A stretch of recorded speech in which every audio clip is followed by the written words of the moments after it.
பச்சரிசியை நல்லா வறுத்துக்கணும்.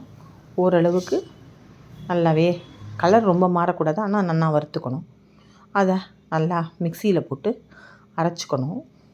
ஓரளவுக்கு தான் வரும், ரொம்ப மைய வராது, கொஞ்சம் மெலீஸ் ரவாவாக வரும். பாம்பே ரவாவோட சின்னதாக வரும், பரவாயில்ல, அது ரொம்ப நல்லா தான் இருக்கும் பண்ணுறதுக்கு. இந்த மாதிரி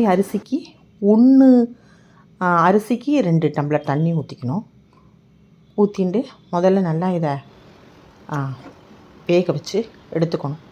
அதுக்கப்புறம் வெல்லத்தை கரைய விட்டு திருப்பி இதில் போட்டு நல்லா கலரணும். ஒரே ஒரு சின்ன வேக்காடு காராமணியை வேக வச்சு இதில் போட்டுன்றணும். போட்டுன்ட்டு